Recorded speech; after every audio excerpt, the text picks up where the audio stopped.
朝、私はとても早く起きました。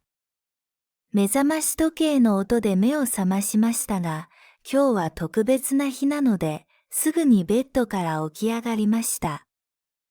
今日は学校の旅行で、友達と一緒に海へ行く日です。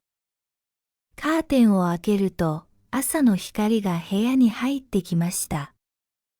空は青く、空気も爽やかでした。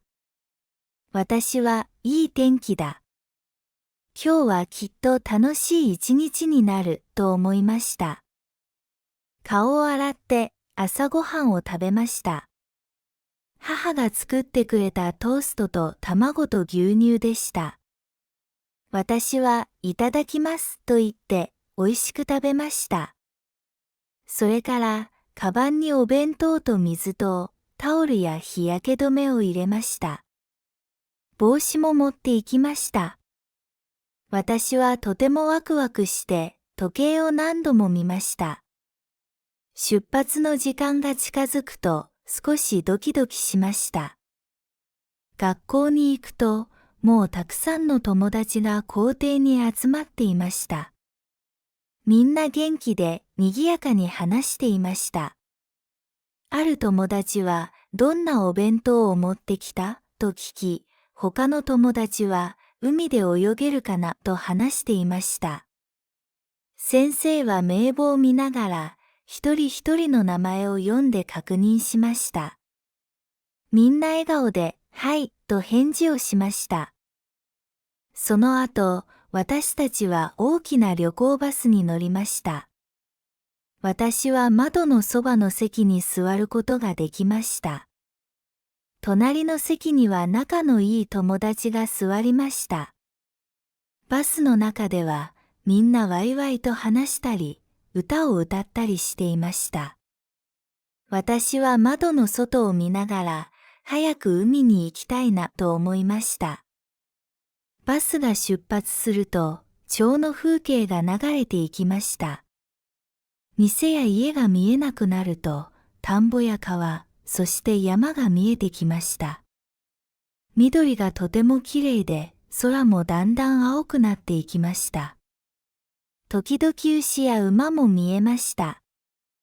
友達は、見て。田んぼに白い鳥がいると大声を出しました。バスの中のみんなも、本当だと言って、窓の外を見ました。バスの中でお菓子を食べる人もいれば、静かに音楽を聴いている人もいました。私は友達とカードゲームをして、たくさん笑いました。バスの中の時間もとても楽しかったです。やがて海の匂いがしてきました。風が少ししょっぱくて、もうすぐ海だと思いました。やっとバスは海に着きました。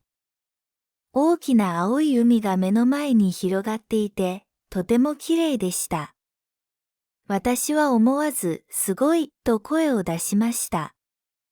友達もわあ、海だと叫んでいました。太陽が海に光って波がキラキラと輝いていました。白い砂浜もとても広くて気持ちが良かったです。先生が皆さん時間を守ってください。お昼はここで集まりますと言いました。それから自由時間になりました。私たちは砂浜で走ったり、波と遊んだりしました。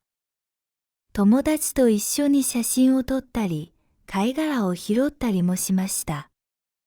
大きな貝殻を見つけたときは、みんなで見せ合って楽しく笑いました。しばらく遊んだ後、私たちは木の下に集まってお弁当を食べました。私は母が作ってくれた卵焼きやおにぎりを食べました。とても美味しくて、友達にも少し分けました。友達のお弁当には唐揚げが入っていて、それも食べさせてもらいました。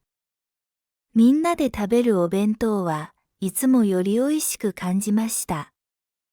午後になると少し疲れましたが、波の音を聞きながら砂の上に座って休みました。空には白い雲がゆっくり流れていました。友達と、こんな雲は犬みたいだね、と話して、また笑いました。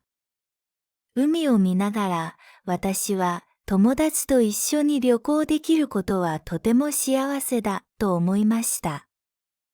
楽しい時間はあっという間に過ぎました。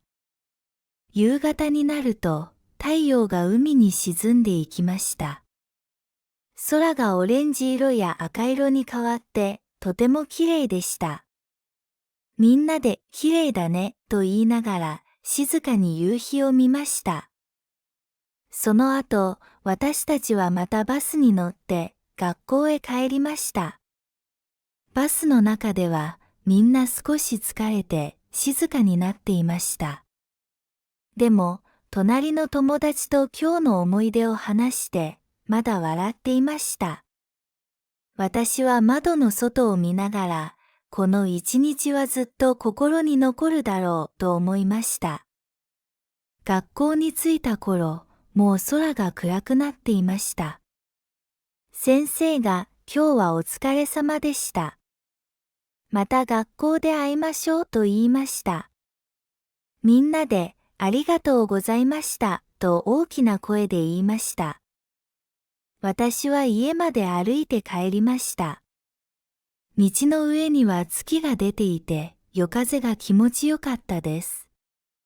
家に着いた時、体は少し疲れていましたが、心はとても楽しかったです。母にどうだったと聞かれて、私はとても楽しかったよと答えました。夕ご飯を食べて、お風呂に入って、体を温めました。その後、布団に入って目を閉じました。私は今日は本当に素晴らしい一日だったと思いながらゆっくり眠りました。今日は友達と過ごした大切な一日でした。